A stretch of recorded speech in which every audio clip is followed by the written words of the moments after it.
Whether you love getting in your garden or it's just a chore, it's a little of both for me. We all can appreciate good tools. And our next guest has some tried and true tools that she says will make all the difference. And she actually goes so far as to call them magical. Horticulturist Carly Wood is here with me, and I can't wait because I am a big gardener. So what makes these tools magical? I think these tools are magical because I use them all the time. They're something that they're tried and true. I use them and I know they're gonna do what I need them to do.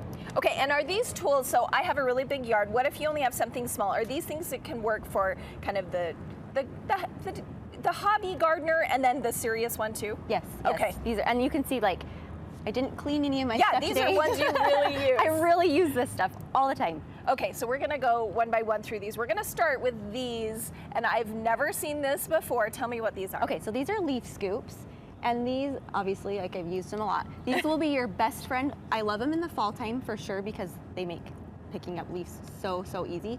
But like if you're doing any kind of pruning and you've piled something up, all you do is you put your hands through them like this, and it's just like a big, you know, you can like scoop just really easily. So this is after you've gotten it into a pile. This is just how you get it into. Yep. That is so much. You know what I'm using right helpful. now? My rake and like a snow shovel. Oh, see, you need some of these. And seriously, I think everything I shared today is under $30. Like, it's all super affordable. It's something that you can use for a long time. So. Okay, so these are just called leaf scoops? Yep, leaf scoops. If you ask at a gardening place? Yep, okay. and gardening center. And then on my blog, I've linked everything as well. Oh, perfect, perfect. Those so would be a game changer. And that, what a great thing you could have your kids do. Like, I've made all these piles, go get the leaf scoop, let's go. Okay, now everyone, I carry around one of these big buckets, and you're saying we all need a bucket, but this is fancy, this thing going around the edge. Yeah, so this is just like a tool organizer, and so we've just stuck it on a normal 5-gallon bucket. I think a 2-gallon bucket fits. But anyways, just around the edges you've got spots where you can stick all the things you use. Let me spin it around here to our other side. We've got a screwdriver, which I'm going to talk about later. We've got shovels, and then you can put stuff inside as well. So do you mostly use your bucket to carry tools around, or I use mine to put weeds in?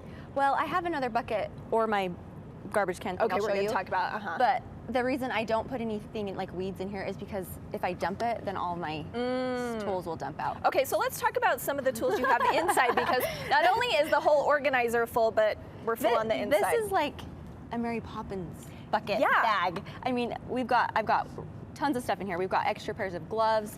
I use scissors and twine a lot, especially for when we're doing peas, like in the garden, and I need to trellis things. So I've always got that with me. Any type of scissor is good? Yeah, these are just basic. I'm using it for my twine. Okay, gotcha. Yes, just for twine. I mean, I even have a spatula in there. How do you use the spatula? So I have a cut flower field, and when we soil block everything, so it's easier to scoop out my soil blocks with a spatula before I plant.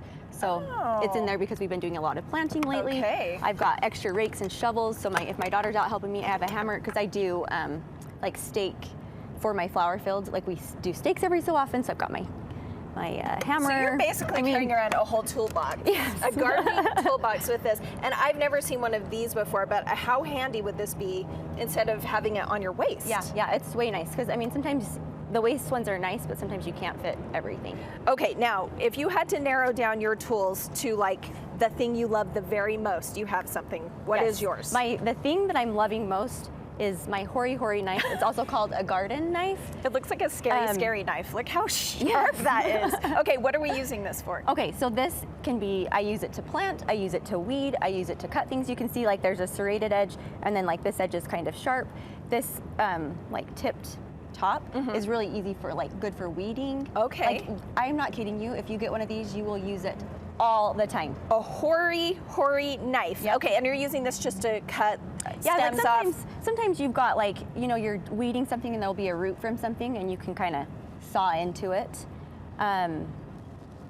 You can also, if you've got sod that's growing into something, to be able to kind of go like this and get it out. You know what I mean? They're just all-purpose. All-purpose. You will use it all the time. Like I rarely get out my little hand trowels anymore, just because I use that. You use that for everything. Yes, okay. I love it. And everybody needs a good pair of shears. Tell me about your pick. Yeah. So this is a pruner, and you want to have a bypass pruner. A bypass pruner means that your blade, let me turn it this way, your blade is crossing each other. Okay. You're not ending They don't on a just come flat together. surface, yep, and crushing. So that is, this is my favorite. I think this is a 1 inch. This is a great hand pruner for small things. If you're going to be doing large branches and stuff, you'll have a lopper. But we like that. And then this is a little shear for more like flowers, deadheading, cutting stems. How It's a often are little you small. sharpening these? Not very often. Once a season. Once a season. Okay, I was just wondering about I these. don't do mine a ton. You could do it a lot more. Okay. So big ones, small ones, depending on what you're cutting. doing. Okay, now I love the next item that you're going to talk about because all of us have these, but I personally have never used it in the garden. You're saying a screwdriver can work wonders. Yes, I love a flathead screwdriver. So this is the best weeder for lawns. Like if you've got dandelions in lawns or like your cracks in driveways or sidewalks, you can get in there and get things out. But it's what you do is you're gonna, like if you have a dandelion in your lawn, you would take this and kind of go right down next to it. Oh, next to it. It's because you know how a dandelion has a long taproot. So you go right down next to it and then start to pop, and you can do it on a couple sides, and that long taproot will come right out of your lawn. What makes it better than just using one of those little hand weeders with the little forky thing on the end? I don't know, because this is cheap. Cheap. She said this is like $1 You can get screwdriver. yes, don't get an expensive one. These are like at the checkout stand. They're super cheap. And I can Home see how Depot great it or would be whatever. in the cracks. Okay, Yep. real quick, let's talk about your collapsible bag over here. Okay. This is where you put your weeds, you Yes, said. yes. Just because if I'm doing a large area, we're going to have a lot of stuff. So I love these. I can show you. It collapses down, and it has little clips on the side of it so you can store it. Okay. So I can hang it on my wall so it's not taking up a ton of space. I love that. And then when I'm ready to use it, I can just pop it out, use it, fill it up. I can use my leaf scoops really easily into it that I showed you. Yeah, because it's nice and It's just wide mouth. yeah. Yes, I like that because I have a bunch of 5-gallon buckets sitting around my garage. They take up a lot of room. Yeah. So this is there you much go. better. And then you can collapse it down. And finally, we told her to bring her favorite gardening gloves. I think we all have gardening gloves we love. But look how you can just tell these are her favorite. These are well used. What is your favorite about these gloves specifically? I love these because they've got like the I don't know what this is, like it's almost like a neoprene or something. So they're slick and they're, I don't know, you can fill things in them. They're nice and snug on your hands, and they're not like big and floppy. So I love these ones. And I love them too because you can throw them in the wash. Obviously I haven't thrown mine in the wash for a minute, but you can wash them too. You can kind of bring those, buy those like in packs I've seen, like a 3-pack of those or whatever. Yep. Okay, and then finally, I do want to show one more thing because these are something you made by hand. Tell us what these are. So these are just seed dibbles. So if you're like big into seeding. These are pastry? Yes, so all it is like a peg that you know, like a wooden peg you would use for like a hook. And then I've just hot glued, what are those called? Like it's like the pastry tip. Yeah, like a decorator, Yes. cake decorator thing. And I've just glued them on, but they work great as dibbles when you're seeding.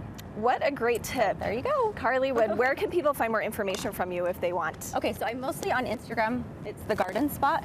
And I also have a website. It's thegardenspotblog.com, I think.